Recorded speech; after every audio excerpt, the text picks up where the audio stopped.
Well, thankfully, it is much quieter than it was about 12 to 14 hours ago, 12 to 16 hours ago, when we were dealing with that line of strong, severe, and at times tornadic thunderstorms pushing through the tri-state. And we did and still technically have a slim chance of an isolated strong to severe storm through this evening. But as I've been saying all along this afternoon, if you follow us on social media, that all the rain that we've had, good news. It is heavy and kind of disturbing at times in terms of any outdoor plans, but it has been good to keep kind of the atmosphere stabilized, rather, keeping things cool and limiting our chance for severe weather. But that was not the case really early this morning. I was going to say last night, but it was really the pre-dawn hours. We have some more video to show you as well. This time of the hail, very impressive hail hitting the Owensboro, Davis County area and also other parts of western Kentucky as well. This is video from Owensboro where we had really largely reports coming in about golf ball size. I think there were some isolated reports closer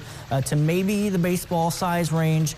We also have some photos as well you can see with those storms. This is from Seabreed. You can also make out those rings, kind of the layers of ice as those hailstones get tossed up into the upper levels of the storm. And then once they get too heavy for the storm to support it, that's when they drop and fall in the form of hailstones. So we went kind of all modes of severe weather, from damaging winds to that tornado across parts of Gibson and Pike counties as well. That's the lone tornado report we have right now. I mentioned the National Weather Service confirming that that was EF-2 damage. They were also in the area of Davies and Martin counties, so they're going to have to work out over the next couple of days. A lot to sift through, and in the damage areas, they mentioned today the National Weather Service survey team couldn't make it to a lot of locations because of the road access being closed because of damage, especially in the Oakland City area. So they're trying to determine if this was one continuous tornado that trekked all the way into Davies and Martin counties, or if it kind of skipped and bounced and it would be multiple ones as well. But there's all the hail reports that we had, again, primarily over Davies County,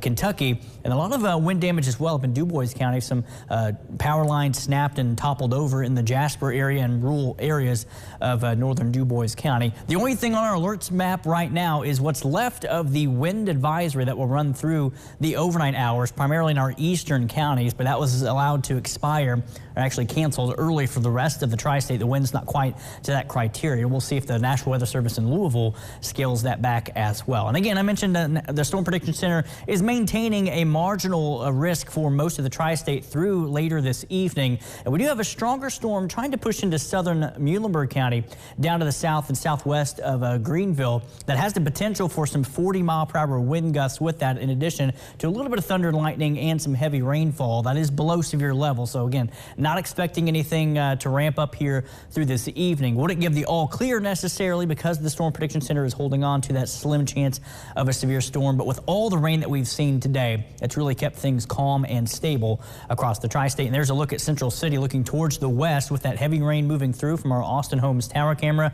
The rain has let up considerably here in the Evansville-Henderson metro. That's our Heads Construction tower camera looking down on the US 41 strip. And then finally, downtown Evansville from the top of the Fifth Third Bank building, looking down at the old courthouse and the Lloyd Expressway as well from our Everything Exterior roofing tower camera. Temperatures are holding pretty steady. We hit a high of 74 degrees today officially. That was at about 2 a.m. before the rain and storms moved on through. But for the most part, everyone holding steady right around or just under 60 degrees, including 60 at the airport in Evansville. Today, down to the south, a much different story. It is a rare high-risk day, but kind of similar to what we're seeing, checking in with some of the stations' local coverage down in the Birmingham area. All of this rain is also kind of stabilizing things down there. So some good news because it is a high-risk day.